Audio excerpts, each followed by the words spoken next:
श्री स्वामी समर्थ. कशा आहात सर्वजण? मस्त असताल, स्वामींच्या सेवेमध्ये व्यस्त असताल, आपापल्या कामामध्ये बिझी असताल. तर आपला सर्वांचा महिलांचा आवडतीचा सण आलेला आहे मकर संक्रांत.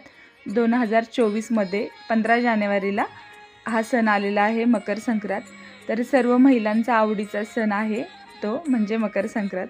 तर हा संक्रांत दिवशी आपण काय करतो, सर्व सुवासिनी सुगड पूजन करतो, सुगडाची पूजन करतो. काही ठिकाणी ह्याला खण देखील म्हटलं जातं, खणाची पूजा करायची म्हणून. तर आपण सर्वजण असा एक बाजारातून खण विकत घेऊन येतो. म्हणजे हे असे 5 बोळके आणि हे छोटे आहेत ते काही ठिकाणी तुळशी मातेसाठी आणले जातात 5, तर काही ठिकाणी एकच घेऊन येतलं जातं. ही एक पंती आणली जाते, काही ठिकाणी ह्याच्यामध्ये हळदी कुंकू ठेवलं जातं, तर काही ठिकाणी त्याच्यामध्ये तीळ तांदूळ ठेवण्यासाठी आणलं जातं. तर बघा ह्या खणाची पूजा कशी करायची त्यासाठी बघा हे सर्व साहित्य लागतं. तर गाजर, बोरं, नंतर बघा की हरभऱ्याच्या घाटे लागतात, पण इथं मी ओले हरभरे घेतले.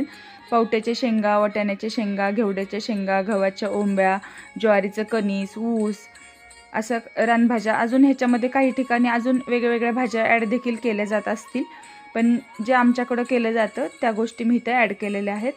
तर बघा हे सर्व साहित्य आपल्याला असं घ्यायचं आहे. नंतर तिळगुळाचा लाडू देखील केला जातो. तीळ गूळ मिक्स करून हे छोटे छोटे लाडू बनवले जातात प्रसाद म्हणून आपण, आणि सर्वांना देण्यासाठी सुद्धा तिळगुळ घ्या गोड गोड बोला असं आपण त्या दिवशी देतो सगळ्यांसाठी हे लाडू. नंतर पहा इथं पूजा मांडण्यासाठी हे एक वस्त्र, कोरं वस्त्र, नंतर नागवेलीची पानं लागतात, फुलं, एक सुपारी लागते, दिवा प्रज्वलित करून घेतला आहे, हळदी कुंकू, तांदूळ आणि अगरबत्ती.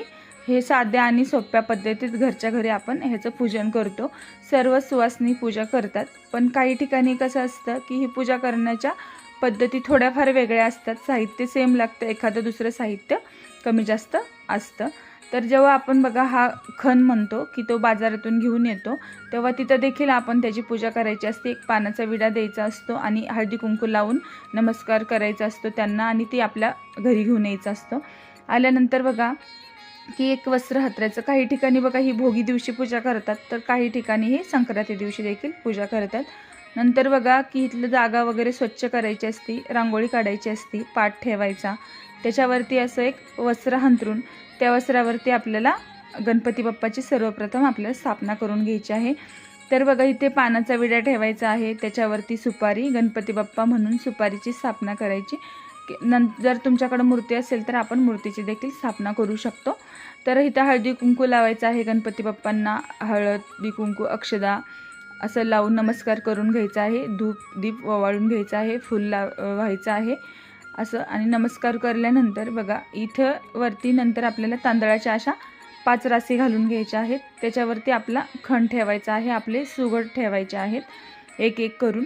आणि काही ठिकाणी कसं असतं की त्याच्यावरती असं नाम ओढले जातात, त्या सुगडावरती काही ठिकाणी फक्त असे बोटं लावले जातात, 5 बोटं हळदी कुंकाचे.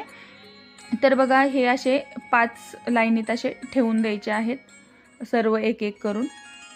सर्व ते सुगड किंवा आपण जे म्हणतो त्याला की खण, तर ते असं ठेवून द्यायचं आहे एक एक करून. त्याच्यामध्ये बोरं, जे आपण आत्ता जो रानमेवा घेतलेला आहे तो एक एक करून टाकायचा आहे प्रत्येक घटामध्ये. काही ठिकाणी काय करतात की सर्व मिक्स करतात आणि भरलं जातं, तर काही ठिकाणी एक एक करून टाकलं जातं. एखादी दुसरी वस्तू आपल्याला जरी नाही भेटली तरी काही वाईट वाटून घ्यायचं नाही, की आपण की जेवढा होता येईल तेवढा आपण प्रयत्न केलेला आहे. काही ठिकाणी बघा ह्या ज्या घट आहे त्याच्या गळ्याभोवती धागा बांधला जातो, लाल किंवा पिवळ्या कलरचा, काही ठिकाणी पांढऱ्या कलरचा धागा बांधला जातो. पण आमच्याकडं जसं केलं जातं त्याच पद्धतीत मी दाखवले जाते की इथं असं केलं जातं म्हणून. तर बघा हे जे 5 खण आहेत ते एका 5 बोळके आहेत ते एका सुवासिनीसाठी. तर नंतर जे 5 असतात, काही छोटे वापरले जातात ते तुळशी मातेसाठी, त्याच्यात देखील सेम असंच केलं जातं की 5 घेऊन त्याच्यामध्ये हे सर्व साहित्य एक एक करून टाकलं जातं. त्या पण घटाची इथं पूजा केली जाते, म्हणजे सुगडची इथं पूजा केली जाते.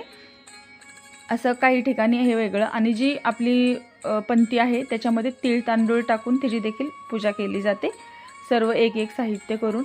आणि बघा काही ठिकाणी हे जे आहेत जे आपण सुगड म्हणतो ते देवाच्या समोर पूजा करून त्या दिवशी संक्रांतीच्या दिवशी तिचं एक घट देवासमोर ठेवला जातो आणि बाकीचा ताटात घेऊन देवाच्या ठिकाणी म्हणजे एखादं जर तुमच्या गावात मंदिर वगैरे असेल तिथं घेऊन मंदिराच्या तिथं देखील ठेवला जातो. पण आमच्याकडं हे सर्व जे आपण पूजा करतो हे देवासमोरच ठेवायचं म्हणजे ठेवतो आम्ही, की हे घेऊन जात नाही मंदिरात वगैरे. फक्त आम्ही मंदिरात जातो पण हळदी कुंकू आणि जो आपलं ह्याच्यातलं जे साहित्य आहे म्हणजे ह्याला ओटी म्हणतात, ह्याची ओटी, की ह्या ओट्या घेऊन तिथे जाऊन की हे ओटीत 5 बायका किंवा 7-9 अशा बायकांच्या ओटीमध्ये घालायचं आणि सीतागंधारणीचा वौसा जन्मोजन्मी वौसा असं म्हटलं जातं. आणि जे तीळ तांदूळ आहे ते डोक्यावर टाकलं जातं, तिळगुळ खायला दिलं जातं. तर काही ठिकाणी काय करतात की एक दुसरीला हा म्हणजे पूर्ण जे एक सुगड आहे ना तर ते एकामेकीच्या ओटीत दिलं जातं. तर असं काही ठिकाणी केलेलं म्हणजे करतात काही ठिकाणी. आता मी जसं पाहितलेलं आहे ते तुमच्याबरोबर शेअर करत आहे. तर प्रत्येक म्हणजे जिल्हा बदलला, थोडंसं गाव बदललं की थोड्याफार प्रथा ह्या बदलल्या जातात. तर बघा हे असं पूजन करायचं आहे. त्या दिवशी काही ठिकाणी पुरणपोळी म्हणजे बऱ्याच ठिकाणी पुरणपोळीचा स्वयंपाक केला जातो. आमच्याकडं देखील पुरणपोळीचा स्वयंपाक केला जातो आणि ओट्या देखील भरल्या जातात. तर ओटी कसं की ह्याची भरली जाते की विड्यांची, पानाच्या विड्यांची ओटी भरली जाते. आमच्याकडे ह्याच्या ओट्या फक्त मंदिरातच दिल्या जातात असं. तर अशी साधी आणि सोप्या पद्धतीत आपल्याला सुगड पूजन करून घ्यायचं आहे. जसं की बघा इथं मी सर्व साहित्य टाकून हळदी कुंकू वगैरे वाहून घेतलं आहे आणि फुलं वगैरे वाहून घेतलेले आहेत. नंतर तिळाचा जो तिळगुळाचा एक लाडू देखील ठेवला आहे. नंतर बघा हे हळदी कुंकू आपण स्वतःला देखील लावून घ्यायचं आहे. दीप धूप वगैरे दाखवून पूजा करून घ्यायची आहे. असा अगदी आजचा छोटासा व्हिडिओ होता.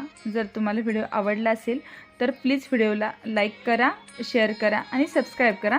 बेल आयकॉनचं बटन देखील प्रेस करा जेणेकरून माझे नवीन येणारे व्हिडिओ तुमच्यापर्यंत पोहोचले जातील. तोपर्यंत सर्वांना श्री स्वामी समर्थ.